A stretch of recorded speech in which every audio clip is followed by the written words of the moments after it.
नमस्कार दोस्तों, जय श्री राम, जय श्री बागेश्वर धाम सरकार, जय हो श्री बालाजी महाराज की, जय हो श्री सन्यासी बाबा की। तो दोस्तों, स्वागत है आपका एक बार फिर से हमारे चैनल पर एक और नई वीडियो के साथ। और आज की वीडियो में हम बात करेंगे कि अगर आपका घर वास्तु दोष के हिसाब से नहीं बना है, साथ ही आपके घर पर वास्तु दोष का प्रकोप भी है और आपके घर की रसोई में बरकत भी नहीं है, आपके पास पैसे आते तो है लेकिन टिकते नहीं है और आपके ऊपर कर्ज भी बढ़ गया है, तो दोस्तों आपको अपने घर में बस एक चीज़ लेकर आनी है, वह है मोर पंख। आपको मोर पंख कहाँ रखना है, कैसे उसका यूज करना है, आज की वीडियो में हम आपको बताएंगे, जिससे आपके कष्ट दूर हो जाएंगे। तो दोस्तों, क्या आपको पता है कि एक मोर पंख आपकी ज़िंदगी बदल सकता है और आपके घर की तिजोरी को धन से मालामाल कर सकता है? तो क्या आपके घर में भी वास्तु दोष बना हुआ है जिसकी वजह से आपके परिवार की उन्नति में रुकावट आती रहती है? क्या आपकी आर्थिक स्थिति कमज़ोर है जिस वजह से आपके घर में पैसों को लेकर लड़ाई झगड़े और कलह कलेश चलते रहते हैं? क्या आपके घर में भी बच्चे पढ़ाई में अपना मन नहीं लगा पाते हैं? अगर लगातार कोशिशों के बाद ही परीक्षा में अच्छे अंक नहीं ला पाते हैं सही में, साथ ही आपके घर पर शनिदेव की कुदृष्टि भी बनी हुई है, या फिर आपकी कुंडली में राहु केतु का काल सर्प दोष बना हुआ है, तो केवल मोरपंख आपकी इन सभी परेशानियों का हल बन सकता है। गुरुजी का कहना है कि एक मोरपंख आपके जीवन में नई दिशा दे सकता है। तो इसके साथ ही अगर आप 3 मोरपंख का ये विशेष उपाय आप कर लेते हैं तो आपको 7 दिन में ही धन की प्राप्ति हो जाती है। साथ ही आपके जितने भी रुके हुए काम होते हैं वह संपूर्ण हो जाते हैं और आपका मन भी काम में लगने लगता है। लेकिन उससे पहले दोस्तों, अगर आपने अभी तक हमारे चैनल को सब्सक्राइब नहीं किया तो प्लीज़ चैनल को सब्सक्राइब कर ले, ताकि बागेश्वर धाम सरकार से जुड़ी और भी बहुत सारी जानकारी आपको मिलती रहे। साथ ही उनके उपाय और टोटके भी आपको मिलते रहे जानने के लिए, और वीडियो को ज़्यादा से ज़्यादा शेयर भी करें ताकि सभी को यह महत्वपूर्ण सूचना और जानकारी हमेशा मिलती रहे। तो साथ ही दोस्तों, अगर अपने धार्मिक ग्रंथों को देखा जाए तो मोरपंख भगवान श्री कृष्ण का प्रिय माना जाता है और उन्होंने मोरपंख को शीश पर धारण किया हुआ है। लेकिन वास्तुशास्त्र में मोरपंख को बेहद ही शुभ माना जाता है और वेद शास्त्र के अनुसार केवल भगवान श्री कृष्ण ही नहीं बल्कि भगवान गणेश, भगवान कार्तिकेय, स्वर्ग के देवता राजा इंद्रदेव भी मोरपंख को बहुत ही ज़्यादा पसंद करते हैं। साथ ही मोरपंख का संबंध माता लक्ष्मी और माता सरस्वती से भी होता है। तो इसलिए अगर आप अपने घर में मोरपंख को रखते हैं तो न केवल आपकी धन धान्य में बढ़ोतरी होती है बल्कि आपके घर में कई तरह के वास्तु दोष का भी अंत हो जाता है। तो चलिए अब बात करते हैं कि मोरपंख को हमें किस दिशा में और कैसे लगाना चाहिए।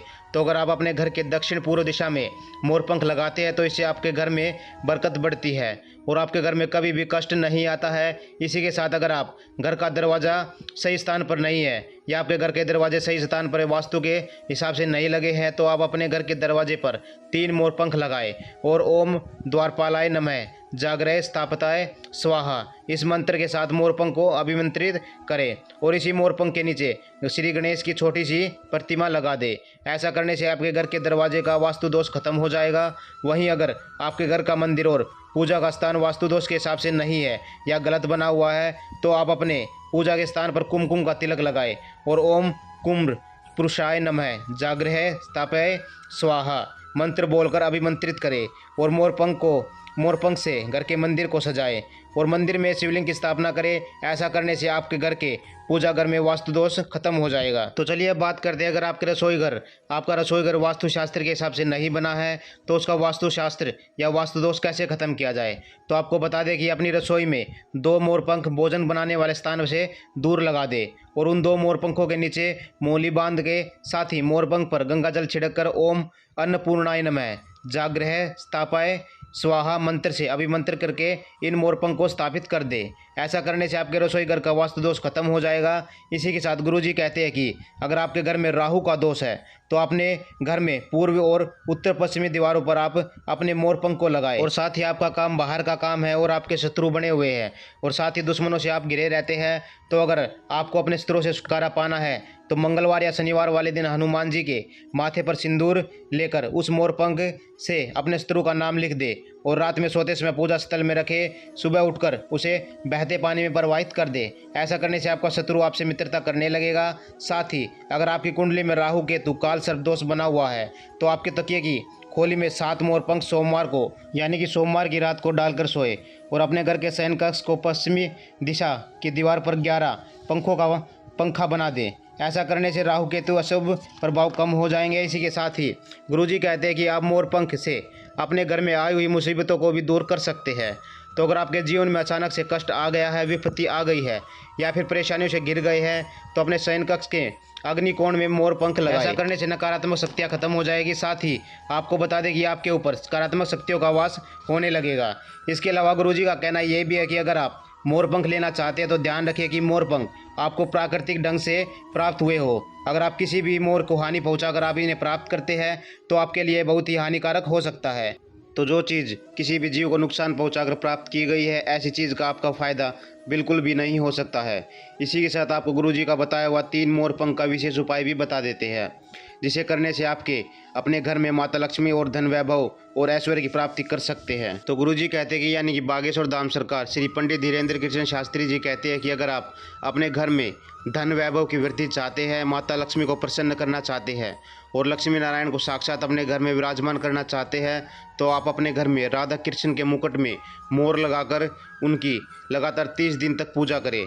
इसके बाद उनको निकाल कर अपनी तिजोरी लॉकर में रख ले, जहाँ पर आप अपना धन पैसा रखते हैं। ऐसा करने से आपके घर में धन संपत्ति की वृद्धि होना शुरू हो जाएगी, आपके बिगड़े हुए काम बनने शुरू हो जाएंगे और आपके घर में माता लक्ष्मी साक्षात रूप में विराजमान रहेगी। इसी के साथ मोर पंख में न केवल कई देवी देवताओं का वास होता है, बल्कि 9 ग्रह की बुरी स्थिति को भी मोर पंख ठीक कर सकता है। तो अगर आपकी कुंडली में ग्रह सूर्य ग्रह, मंगल ग्रह, शनि ग्रह, राहु केतु की अशुभ स्थिति है, जिनकी वजह से आपको लगातार परेशानियों का सामना करना पड़ता है, तो वहीं 3 मोर पंख लेकर अगर आप 21 बार ओम कृष्ण वासुदेवाय नमः मंत्र बोलकर उन पर पानी के छींटे डालकर या फिर मोरपंख को अपने घर में किसी श्रेष्ठ स्थान पर स्थापित कर दें। ऐसा करने से आपकी कुंडली में सभी ग्रह कमज़ोर, जितने भी आपके ग्रह कमज़ोर है वह मजबूत हो जाएंगे और आपको सकारात्मक प्रभाव देखने को मिलेंगे। दोस्तों, गुरुजी यह भी कहते हैं कि यदि आप शुक्रवार वाले दिन 3 मोरपंख लेकर अपने घर के मंदिर में रखते हैं, ओम श्री कृष्ण वासुदेवाय नमः का जाप करते हुए मोरपंख को अभिमंत्रित करते हैं और फिर उन्हें सीधा खड़ा करके अपने घर की तिजोरी में रख लेते हैं, तो ऐसा करने से माता लक्ष्मी आपके घर में तिजोरी पर वास करेगी, साथ ही वह कभी भी आपका घर छोड़कर नहीं जाएगी। तो चलिए साथ ही इसके साथ आपको एक फ़ायदा और बता देते हैं। बागेश्वर धाम सरकार यानी पंडित धीरेन्द्र कृष्ण शास्त्री जी कहते हैं कि इसके अलावा मोरपंख को घर में लगाने का एक और फ़ायदा देखा जाए तो आपने अक्सर अपने बड़ों से लोगों से सुना होगा कि अगर घर में ज़्यादा छिपकली हो जाती है, आपके घर की दीवारों पर मकड़ी छिपकली जैसे जीव ज़्यादा दिखाई देने लगते हैं, तो अपने घर में मोरपंख लगा लो।